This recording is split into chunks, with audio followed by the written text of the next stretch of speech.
la conversión de Europa. Lo que pasa es que dentro de este capítulo hay que hablar, ya decía yo que íbamos a tener que mencionar algunos nombres de personajes que fueron verdaderamente influyentes. Uno de una talla verdaderamente excepcional fue el Papa Gregorio Magno. Él vivió entre los años 540 y 604. Se le considera uno de los grandes padres de la Iglesia Latina. Recuerdan que hablamos de los padres de la Iglesia. Pues en la Iglesia Latina hay cuatro grandes, o los cuatro principales, junto con San Jerónimo, San Agustín y San Ambrosio. Gregorio Magno fue un hombre de muchísima trascendencia.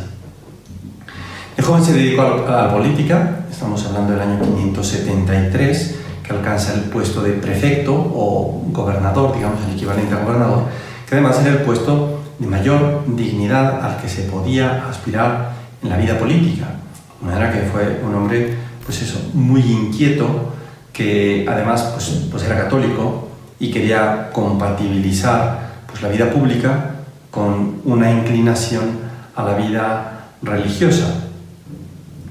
En el año 578, me parece que fue poco antes, decide hacerse monje, de manera que deja absolutamente todo, ¿verdad? Posesiones, tierra, familia, todo, y el Papa Pelagio II en el año 579 lo ordena diácono. Una vez ordenado diácono, lo manda a Constantinopla como embajador de la Iglesia, podríamos decir, ¿no? Ahí permaneció durante unos cuantos años, 6 años, estableció muy buenas relaciones con la familia del emperador Mauricio. Bien, pues se familiariza con misiones extranjeras, regresa a Roma en el año 585, se retira una vez más al monasterio porque sí tenía una inclinación, pues eso, de apartarse totalmente de la vida. Lo que pasa es que pues como que no era ese su destino, ¿no? Quiso ir a evangelizar a los ingleses, a los anglosajones. Lo que pasa es que cuando la gente se enteró de que se quería ir, pues intervinieron y no le dieron permiso. De manera que pues se quedó ahí.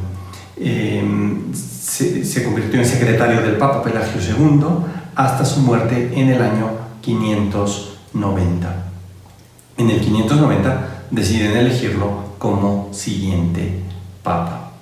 Bueno, pues toma, ya lo decíamos de alguna manera en el video pasado, en la clase pasada, Roma está deshecha. Hay mucha hambre, hay arrianos por todos lados, bueno, pues las invasiones bárbaras pues habían dejado una cuota verdaderamente cara, no solo para Roma, sino también para toda Italia. El Papa, como gran administrador, saca del hambre al pueblo romano, vende posesiones, negocia con los bárbaros, de manera que pues deja de pagarle ciertos tributos, organiza la vida pública, organiza la vida eclesiástica. El clero, que también estaba, podríamos decir, bastante desarreglado, pues lo mete en cintura, va poniéndose en contacto con obispos de distintas ciudades, por ejemplo los españoles, los franceses, ciertamente con el Imperio del Oriente, de manera que miran al obispo de Roma como alguien que tiene una preeminencia especialísima. Vamos a ver, al principio pues todos eran iguales, o todos pensaban que eran iguales, pero con el tiempo la figura de Roma tuvo que adquirir, podríamos decir, pues prestigio, no poder diría yo, sino pues eso, un primer lugar que le correspondía. Y el Papa va elevando ese primer lugar. De cara al pueblo, pues ya tenía muchísima categoría cuando los sacó del hambre, cuando organizó la vida pública, cuando organizó a los sacerdotes, organizó la liturgia. A él se le debe que se le llame canto gregoriano, una música que es la más bonita que se utiliza en la liturgia. No solo tuvo la mirada fija en Italia, que se esforzó en evangelizar también. O sea, los lombardos en el norte de Roma pues dominaban, Y entonces él dijo, bueno, pues vamos por los lombardos, de manera que pues, se dedicó a convertirlos, un poco similar a lo que sucedió en Francia en el año 590. Teodolinda se casa con Agilulfo, el rey de los lombardos. Lo que pasa es que Teodolinda es católica y se da a la tarea de convertir a su marido, que cuando se bautiza se da a la tarea de construir iglesias y catedrales por aquí y por allá. Bien, empieza ahí la conversión de los longobardos, que no termina porque luego lleva mucho más tiempo. Pero bueno, pues es esa visión de San Gregorio de decir aquí tenemos que hacer la península itálica católica. Y no solo eso, se cuenta que un día caminaba por las calles de Roma y vio unos esclavos de un fenotipo bastante especial. Eran güeros, altos, de ojos claros, y les preguntó de dónde eran. Dijeron de Anglia, ¿no? Los anglosajones, que era donde quería él ir a evangelizar. Entonces nombró a un monje, Agustín, que viajó junto con otros a cristianizar aquellos pueblos que habían recibido influencia cristiana desde el Imperio Romano, sin duda. Bien, y con eso tenemos la evangelización de los pueblos ingleses. Pero bueno, dejo aquí de momento la vida de San Gregorio Magno, ¿verdad? Que ya se apunta qué va a pasar en Inglaterra, qué pasa también en Irlanda, y luego de Inglaterra a Irlanda en el continente. Bueno, pues concretamente en Inglaterra, San Gregorio manda a Agustín, más adelante San Agustín de Canterbury o Canterbury, ¿verdad? Ya se había establecido, decíamos, la iglesia, pero había sufrido mucho por las invasiones. Los anglos, los jutos, los sajones empujaron a las florecientes comunidades al noroeste de la Galia y a los confines occidentales más lejanos de Inglaterra, como Gales y la Bretaña francesa. Bueno, pues llega ahí Agustín, ¿verdad?, como emisario personal del Papa, y resulta que, ya habíamos hablado de los francos, resulta que una hermana del rey de Francia, y por tanto católica, Berta, se casa con Ethelberto, rey de Kent. En la Navidad del año 597 se tiene una serie de bautizos masivos. 10.000 anglosajones fueron bautizados en Canterbury por la influencia de Berta con Ethelberto, y viene la conversión de Inglaterra.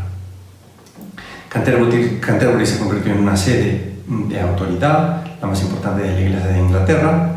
Florecieron los monasterios, los templos paganos fueron transformados en iglesias, de manera que de Inglaterra, ya lo anunciaba hace un momento, salen numerosos misioneros hacia el continente. Un centro de enseñanza católica verdaderamente impresionante, un nombre, por mencionar uno, grande, San Beda el Venerable, tal vez para algunos no es tan conocido, pero es un nombre también padre de la Iglesia, de mucho calado. Y luego Inglaterra estará, digamos, unida a el Papa pues por más de 900 años. Ya llegaremos al rompimiento. Bien, junto a Inglaterra pues nos encontramos con Irlanda. Yo creo que será conocido que el destino de Irlanda lo marcó en buena parte San Patricio. Es un santo que decía de sí mismo: yo era como una piedra en una profunda mina, y aquel que es poderoso vino y en su misericordia me levantó y me puso sobre una pared. De manera que lo llamó nuestro Señor a edificar. Nació en el año 385, en la adolescencia fue secuestrado. Él es inglés. Unos piratas ingleses lo secuestran, se lo llevan a a Irlanda, ahí lo venden como esclavo, ahí pues sufre realmente, recibió una vida muy difícil, finalmente consigue escaparse, va a Francia, Inglaterra, pero pues es una persona que tiene visiones, ¿verdad?, propio de cuando nuestro Señor quiere comunicar a algunas personas, ¿no?, de que regresaría a Irlanda. En fin, el caso es que se ordena sacerdote, completa los estudios y luego el Papa Celestino lo envía a predicar el Evangelio a Irlanda ya como obispo. En Irlanda se encuentra una tremenda resistencia por parte de los druidas. Los druidas eran pues como brujos, ¿verdad? En el que pues yo estoy convencido de que había mucho satanismo, mucha idolatría, ¿verdad? Y obviamente pues le hacen una oposición muy, muy fuerte. Explicar la fe no era fácil. Un ejemplo clásico que se le conoce, se le atribuye a San Patricio es que pues, explicaba con sencillez el misterio de la Santísima Trinidad como pues eso, un Dios y tres personas, parecido, diría él, a como en un trébol tenemos una sola planta y tres hojas unidas en una sola planta. No por nada luego ha quedado aquello, podríamos decir, como sello de los irlandeses, ¿no? Bien, bueno, pues por más que había druidas que se le oponían, herejes pelagianos, no sé si se acuerdan de la herejía pelagiana, que la tuvo que combatir San Agustín en el norte de África. Los pelagianos llegaron a Irlanda. Bueno, pues él, convencido de que tenía que convertir a la isla, se dedica a construir iglesias, se dedica a construir monasterios, va bautizando personas por aquí y por allá, va ordenando sacerdotes, va formando a los sacerdotes locales. Los sacerdotes funcionaban prácticamente como obispos en las distintas regiones en las que iban creciendo. Logró la reforma de las leyes civiles de Irlanda, la legislación cambió. A la vuelta de 15 años ya había convertido la mitad de la isla, muere en el año 461, cuando la evangelización prácticamente había llegado absolutamente a toda la isla. San Patricio, en este sentido, precedió a San Benito, porque él también fundó monasterios que fueron exclusivamente irlandeses. Los mismos monasterios gobernaban regiones de la isla, ¿verdad? Sus superiores a menudo pues, eran los obispos, los que iban gobernando. Si alguno ha estado en algún país anglosajón, se dará cuenta como los sacerdotes irlandeses tienen ese ascendiente, son como muy dueños de todo el territorio, muy jefes, bastante obispos en su parroquia, suelen decir, ¿no? Bueno, pues gracias al desarrollo de los monasterios también se extendió la confesión privada, ¿no?, cosa que no era, digamos, norma, ni mucho menos. Bien, bueno, luego los monasterios irlandeses van a ser una fuente de evangelizadores, una vez más, lo decíamos, de toda Europa, particularmente los irlandeses. Esto gracias a la evangelización que se había ya dado tiempo antes. Escocia también depende un poco de unos monjes irlandeses. Va a evangelizar el monje San Columba, que no hay que confundir con San Columbano, es otro más o menos de la misma época. Llevó el evangelio a Escocia y al norte de Inglaterra en el siglo VI. Fue abad de Iona. Bien, pues él entró en la vida monástica, se empapó de las tradiciones, fue uno de los 12 apóstoles de Irlanda. En el año 544 una peste devastó Irlanda y esto causó pues, una dispersión de todos estos discípulos y Columba, dejando Irlanda, se fue a Escocia. Podríamos continuar y va a continuar, pero en el siguiente capítulo. Muchas gracias. Aquí termina esta lección y no quiero dejar de invitarte a suscribirte al canal. Vas a encontrar cursos sobre la fe, la moral, los sacramentos, la historia de la salvación. No dejes de compartirlo. Muchas gracias.